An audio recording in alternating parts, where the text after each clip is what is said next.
अस्सलाम वालेकुम एवरीवन, मेरा नाम अहमद अली है। जैसा कि आप देख रहे हैं कि मैं स्ट्रैक सीरीज़ बना रहा हूँ जिसमें मैंने अपनी 3 वीडियोस अपलोड की हैं और ये मेरे स्ट्रैक सीरीज़ की लास्ट वीडियो है जिसमें हम एप्लीकेशंस ऑफ स्ट्रैक के बारे में बात करेंगे।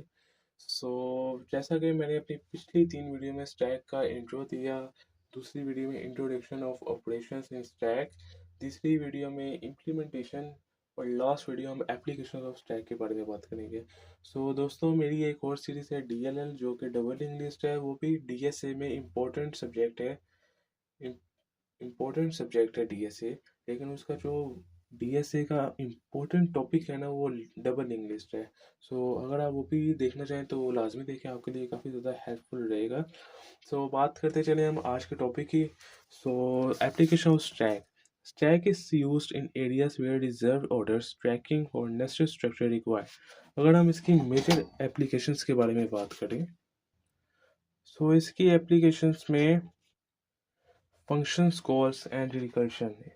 ये बहुत इंपॉर्टेंट एप्लीकेशन है। जब भी कोई function, every function call stored in call stack.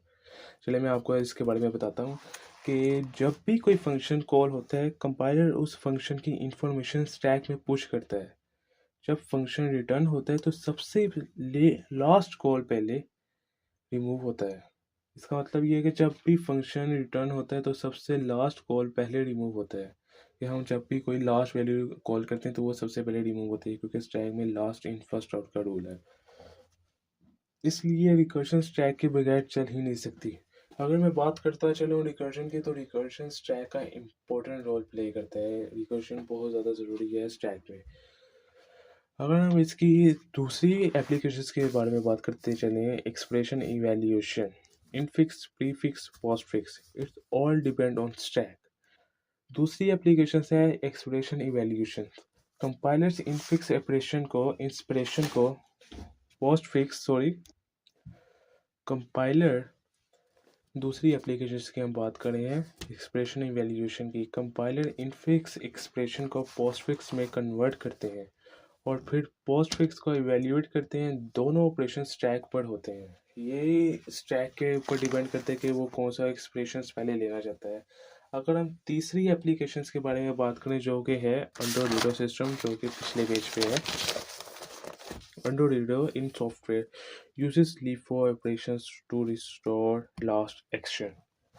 अगर हम बात करते चले एंड्रॉइड सिस्टम की, MS word, Photoshop, VS code, visual code, सब में आप जो एक्शन लास्ट करते हैं वही पहले अंडो होता है। स्टैक इसको हैंडल करता है, क्योंकि इन सब में जैसा कि मैंने MS word, Microsoft word, Photoshop, VS code जो कि विजुअल कोड है, विजुअल कोड बहुत मॉडर्न है, इसमें आप हर तरह की लैंग्वेज यूज़ कर सकते हैं। अगर हम इसकी चौथी एप्लीकेशन के बारे में बात करें जो कि है बैक ट्रैकिंग एल्गोरिथम्स, जो कि सॉल्विंग DFS, स्कोटू, सॉल्वर, ये सब स्टैक यूज़ करते हैं, क्योंकि back tracking LIFO nature follow करती है। ये मॉडर्न, आप कह सकते हैं इसमें ये मॉडर्न एल्गोरिथम है बैक ट्रैकिंग। अगर हम इसकी पांचवी एप्लीकेशंस के बारे में बात करें जो कि है balance parenthesis checking,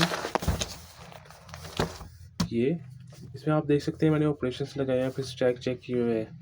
small bracket push, curly bracket push, if closing bracket, तो pop and match uses in compilers. अब मैं आपको इसके बारे में डिटेल से बताता हूँ। अगर आपको चेक करना है कि ब्रैकेट किस टाइप के एक्सप्रेशन बैलेंस है या नहीं, तो स्टैक ही यूज़ होता है। अब जैसे कि आप ये देख सकते हैं, ये ब्रैकेट यूज़ हुई है, ये ब्रैकेट यूज़ हुई है, ये पुश्ड हुई है, तो ये स्टैक में यूज़ होगी और इंसर्ट होगी। इनका काम यही होता है।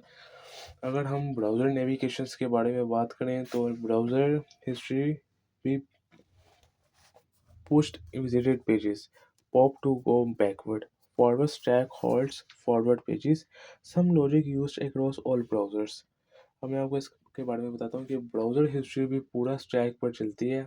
बैक बटन पॉप करता है, फॉरवर्ड पुश करता है, यही इसका काम होता है। अगर मैं बात करता चलूँ जो कि मैं भूल गया था बताना, स्ट्रिंग रिवर्सल, ये करता है करेक्टर्स को पुश, फिर पॉप, फिर रिवर्स स्ट्रिंग, जैसा कि हमने पहले बात की थी नोट में।